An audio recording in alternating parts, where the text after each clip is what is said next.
ഷേളി, ഞാൻ ചോദിച്ചതിന് സമാനം പറ. ഒന്നുമില്ല. ഒന്നുമില്ലെങ്കിൽ പിന്നെ നീ ഹോസ്റ്റലിലേക്ക് താമസം മാറ്റാനുള്ള കാരണം എന്താണെന്ന് പറ. പ്രത്യേകിച്ച് കാരണമൊന്നുമില്ല. കള്ളം.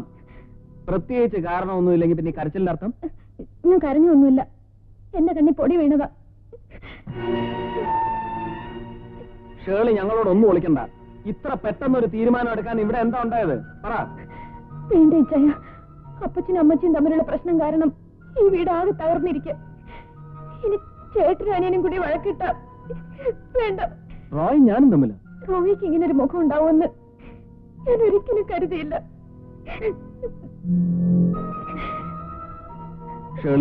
ഷേളി എന്തായി പറയുന്നേ? ഇച്ചായ, ഒരു അപേക്ഷ മാത്രമേ എനിക്കുള്ളൂ. റോയി എന്നോട് അപമര്യാദയായി പെരുമാറിയ വിവരം ഒരു കാരണവശാലും അപ്പച്ചനും അമ്മച്ചി അറിയാനിട വരരുത്. മാത്രമല്ല, ഈ പ്രശ്നത്തിന്റെ പേരിൽ നിങ്ങൾ ചേട്ടനും അനിയനും തമ്മിൽ ഒരു ഇഷ്യൂ ഉണ്ടാവാൻ ഇടവരരുത്. ഇനി ഞാനിവിടെ നിന്ന് ശരിയാവില്ല. ഞാൻ പോട്ടെ ഇച്ചായ.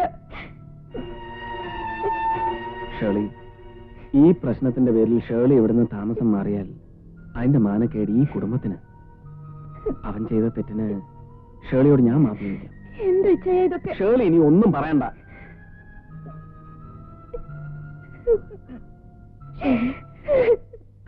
ഞാൻ എന്ത് ചെയ്തെന്ന ഇച്ചായി പറയുന്നേ? എന്നെ കൊണ്ടൊന്നും പറയിക്കരുത്. ഷേളി ഇക്കാരണവും പറഞ്ഞ് വീട്ടിൽ നിന്ന് ഇറങ്ങി പോയിരുന്നെങ്കിൽ എന്ത് നാണക്കേടായനെ.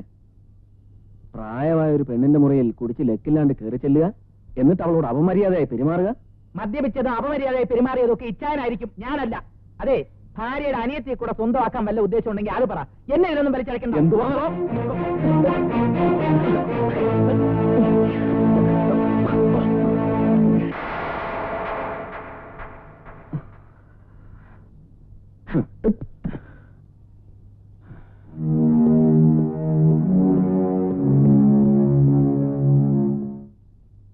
എന്നാലും റോയി നിന്നോട് ഇങ്ങനെ മോശമായിട്ട് പെരുമാറിയെന്ന് പറയുന്നത് എനിക്ക് വിശ്വസിക്കാനേ കഴിയുന്നില്ല. അടുക്കുമ്പോഴല്ലേ പലരുടെയും തനിസ്വഭാവം നമുക്ക് മനസ്സിലാവുന്നത്. ഞാൻ പ്രതീക്ഷിച്ച പോലെ തന്നെ എല്ലാം സംഭവിച്ചു. എന്ത്? ടെക്സ്റ്റൈൽസിന്റെ പാർട്ട്ണർഷിപ്പിൽ നിന്ന് അപ്പച്ചനെ ഒഴിവാക്കാനാ മക്കളുടെ ഗൂഢാലോചന. അപ്പച്ചൻ ഭയങ്കര വാശിയില്ല അമ്മച്ചി. അന്നക്കുട്ടിയെ തിരികെ വിളിച്ചുകൊണ്ട് വരാതെ ഒരു ഒത്തുതീർപ്പിനും തയ്യാറല്ലെന്നാ പറയുന്നത്. അതിനെ എന്റെ ശവം മറികടന്ന് അവളെ പഠിക്കകത്ത് കയറും. ഷൂന്നൊന്നും പറയണ്ട.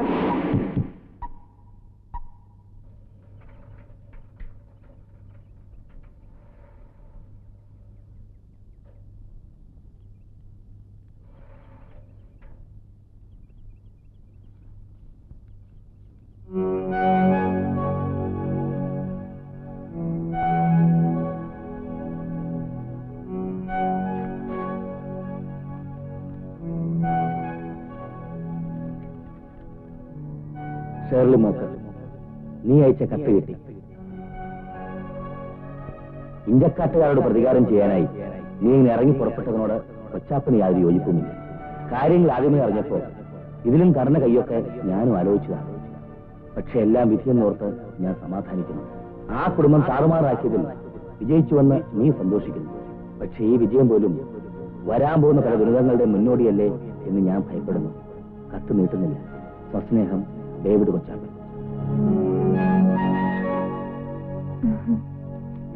റോഹിത് എവിടെ പോയിരിക്കായിരുന്നു? ഞാൻ എത്ര പ്രാവശ്യം മുറി വന്ന് നോക്കിയെന്നറിയാമോ? എന്താ കാര്യം ഷെർലി? എന്റെ വിഷമം ഞാൻ ആരോട് പറയാൻ?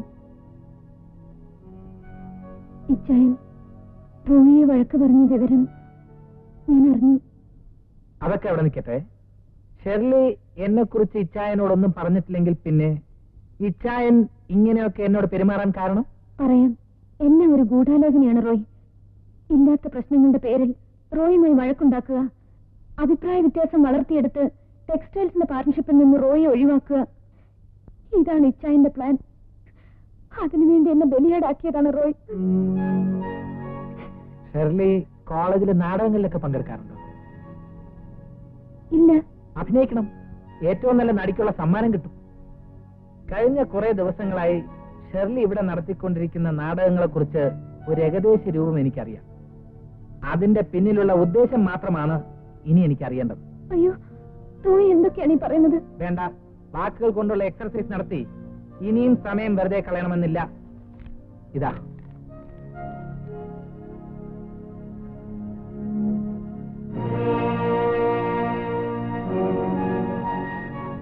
ഇനി പറ, തന്നോട് എന്ത് തെറ്റാ ഞങ്ങൾ ചെയ്തത്? തന്റെ സാരിസത്തിന് ഇരകളായി ഞങ്ങളെ തിരഞ്ഞെടുക്കാൻ കാരണം? ഇത് സാരിസ് അല്ല റോയ്, അച്ഛനെ കൊന്നയാളുടെ കുടുംബത്തോടുള്ള എന്റെ പകയാണ്.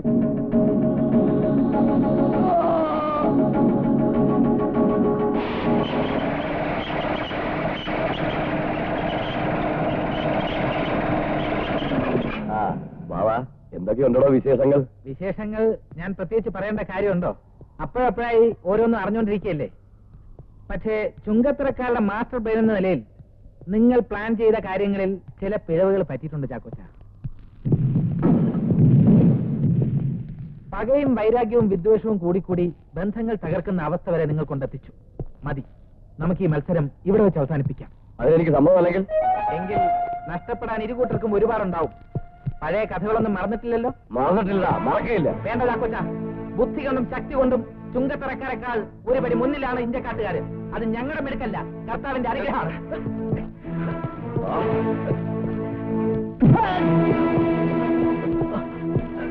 കൊണ്ടുപോയി ഗോഡോട് തള്ളടാ.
തീർന്നിട്ടില്ല, തുടങ്ങിയിട്ടേ ഉള്ളൂ.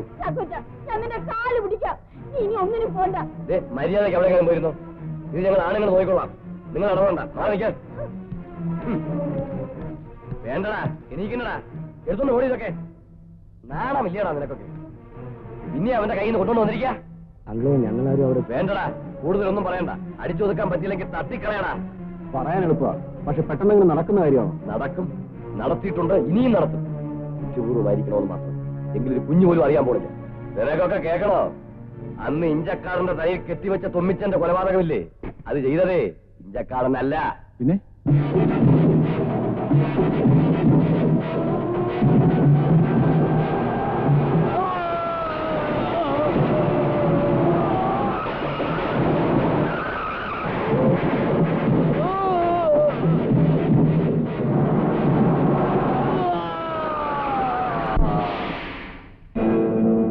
അന്ന് ഞാനത് ചെയ്തില്ലായിരുന്നെങ്കിലേ ഇഞ്ചക്കാരനെ പോലെ മറ്റൊരു ശത്രു കൂടി നമുക്കുണ്ടാകുമായിരുന്നു, തൊമ്മിച്ചൻ. അങ്ങളെ വേണ്ട, ഇനി നീയൊന്നൊരു ചുക്കം ചെയ്യണ്ട. ഞാൻ പറഞ്ഞ പോലെ അങ്ങ് നീങ്ങിയാ മതി. ഇനി ചാക്കോച്ചത് കളി കളിക്കാൻ പോവുക.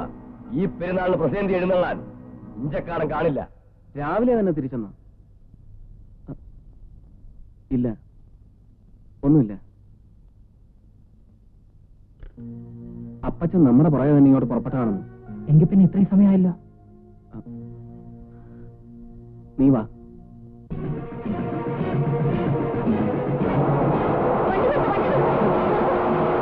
എന്താ കുട്ടി? ഞാൻ നിങ്ങളെ കാണാൻ ഇറങ്ങിയതാ. എന്താ കാര്യം? അവിടെ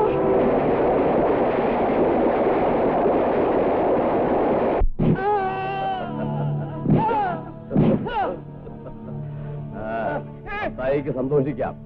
ഈ ഓട്ട് കമ്പനി ഉൾപ്പെടെയുള്ള ഞങ്ങളുടെ എല്ലാ സ്ഥാപനങ്ങളും ജപ്തി ചെയ്യാനുള്ള ഉത്തരവ് കോടതിയിൽ നിന്ന് വന്നിട്ടുണ്ട്. എന്താ ചാക്കോച്ച ഈ പറയണേ? നിങ്ങളുടെ വീഴ്ച കണ്ട് കൈ കൊട്ടിച്ചിരിക്കാൻ അത്ര മനസാക്ഷിയൊന്നും ഇല്ലാത്തവനല്ല ഞാൻ. തലമുറകളായിട്ടുള്ള വൈരാഗ്യമൊന്നുമില്ല നമ്മൾ തമ്മിൽ. എന്ന് ചുങ്കത്തറയിലെ തൊഴിലാളി ചുങ്കത്തറക്കാരോട് തന്നെ മത്സരിക്കാൻ തുടങ്ങിയോ അന്ന് തുടങ്ങിയതാ ഇതല്ല.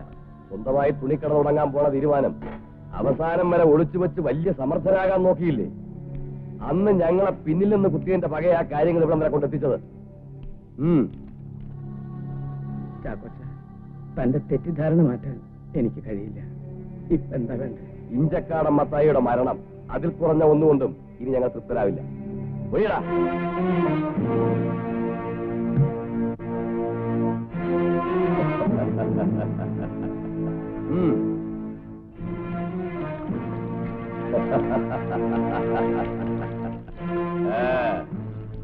ഒരസ്ഥി കഷണത്തിന്റെ തരി പോലും ബാക്കിയുണ്ടാവില്ല. അതാ ഇതിന്റെ ഒരു ഗുണം.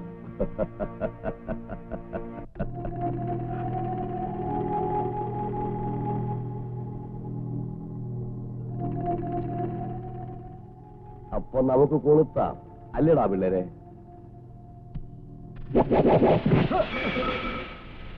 പിടിച്ചു കെട്ടാവരെ.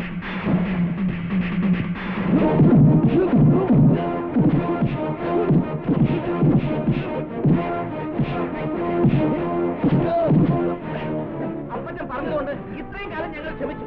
ഇനി എന്താ ചെയ്യണം? അടിച്ചു നിരത്തരോ.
പിന്നെ അപ്പച്ച ഷെർലി പെട്ടിയൊക്കെ അടുക്കി വെച്ച് വീട്ടിൽ പോവാൻ നിക്ക.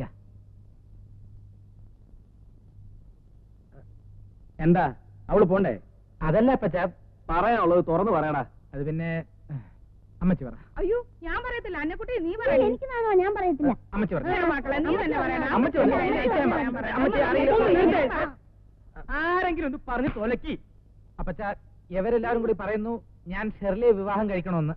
അപ്പൊ ഇതായിരുന്നു നിന്റെ മനസ്സിലിരിപ്പല്ലേ? ഇതുവരെ ഈ അമ്മയുടെയും മക്കളുടെയും താളത്തിനൊത്ത് ഞാൻ തുള്ളി. ഇനി ഈ അമ്മയുടെയും മക്കളുടെയും താളത്തിനൊത്ത് തുള്ളാൻ എന്നെ കിട്ടുമെന്നാണ് എനിക്ക് തോന്നുന്നത്. അല്ലേ കുട്ടി? അതന്നെ. ഇതെന്നെ.